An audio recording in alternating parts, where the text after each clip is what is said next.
Thank you, Governor, for your leadership and for your support of your Florida National Guard.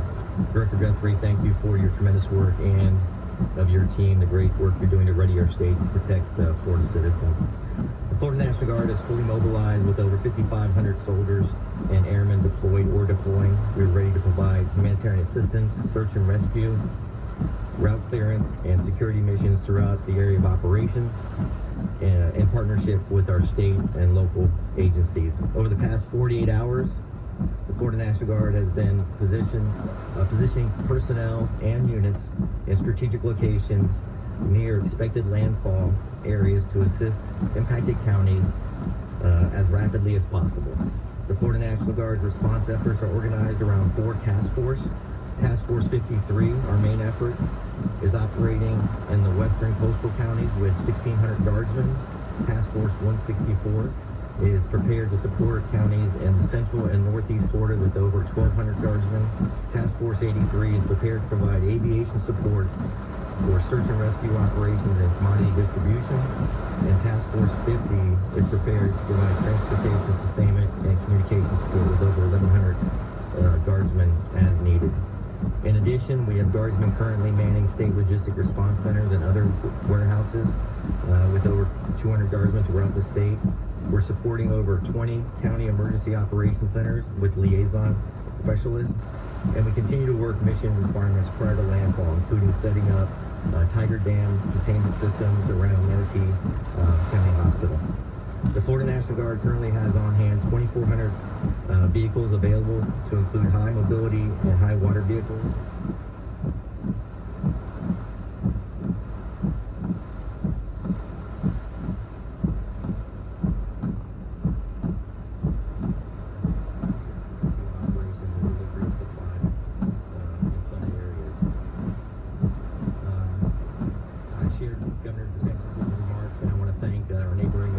States for their assistance and willingness to provide additional assets during this critical time. And lastly, I'm proud of the quick response of your National Guard soldiers and airmen, and know they are grateful for the opportunity to serve the citizens of our great state.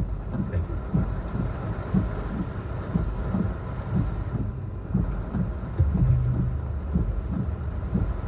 I'm Colonel Brian Smith, Director of Law Enforcement for the Florida Fish and Wildlife. And Governor, I want to thank you for your leadership and support during this emergency, as well as Director Guthrie, your support to FWC and making sure we have all the tools we need to get this job done. FWC has the officers and equipment and experience, as well as the training, to be effective in immediate hours following a hurricane. We want to remind everyone, just as has been said before, please heed any warnings, and if you are in evacuation zones, please evacuate. FWC has staged 2 rapid response teams just outside the projected path of Idalia with nearly 50 personnel, and emergency response equipment. We'll be bringing high-wheel vehicles and boats capable of negotiating this high-water environment, and our officers are well-versed with the necessary precautions in this post-storm environment. FWC will be there to help everyone. We're coming to help you along with our brothers and sisters and first responders. We're honored to be called upon to assist with this, and following our immediate response, we'll have the resources and personnel to assist in recovery efforts for as long as we're needed. And thank you again, Governor, for all your support and leadership. Again, this was a press conference featuring the governor and other top state officials from earlier this evening.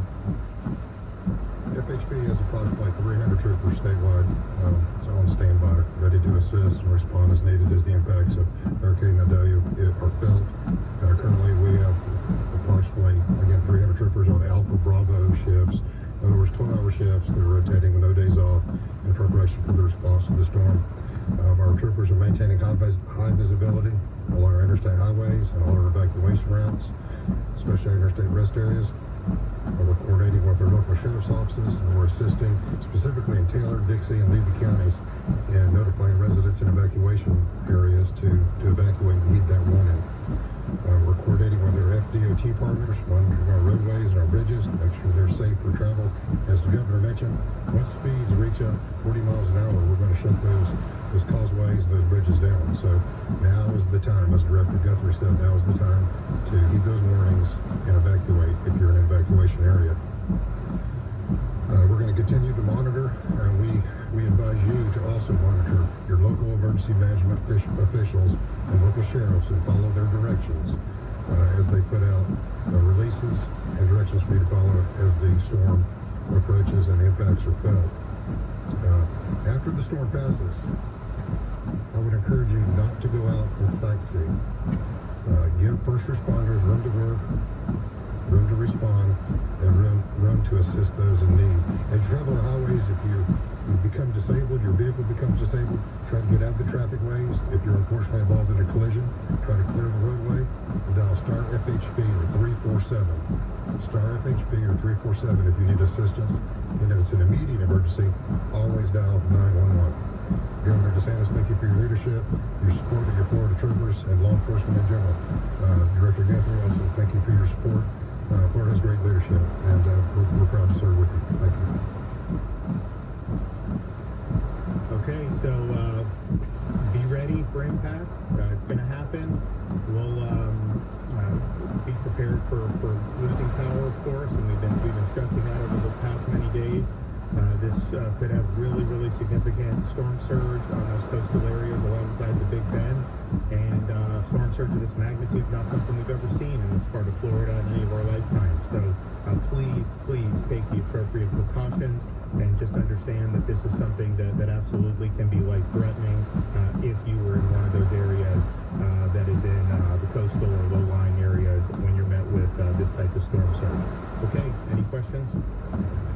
Quick question about to follow up on the insurance thing. So many people are worried about it right now.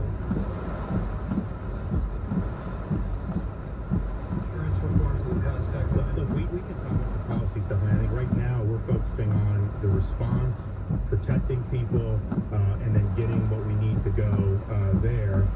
And this is about execution right now.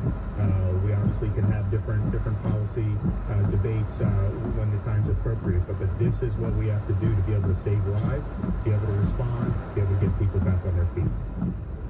Can you talk about how many people are heeding these evacuations? How many people are under those evacuations right now? So I'll let Kevin jump in if I say any wrong, but I mean, I think on Cedar Key, the vast majority have done it.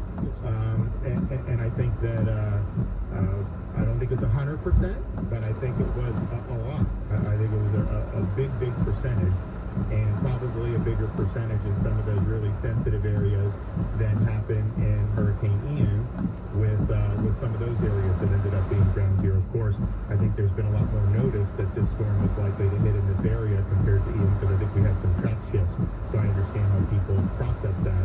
But we've been talking about the Big Bend now for a few days, and I think people got the message, and I think by and large, I think that they have heeded the advice. So I would say way more have heeded than have not heeded. Obviously, the storm is going to be pretty significant for Leon County with all the big trees we have. We haven't had a big hurricane ever. I guess is the state contemplating a contingency plan if Leon County is not able to run properly for the long term? I mean, if there's people saying we could lose power for weeks, months. So we have spoken with the mayor and recommended that their utility. Most of that discussion becomes less relevant to the meteorological aspects of Hurricane Idalia here. You can see this palm tree's really swaying. These gusts are well into tropical storm force at the very least. Yeah, powerful gusts, powerful squalls moving through Tampa Bay right now, and another heavy squall just to my south with those bright colors in the sky, reflecting those clouds and raindrops, reflecting some of the city lights that in spots that have not lost power.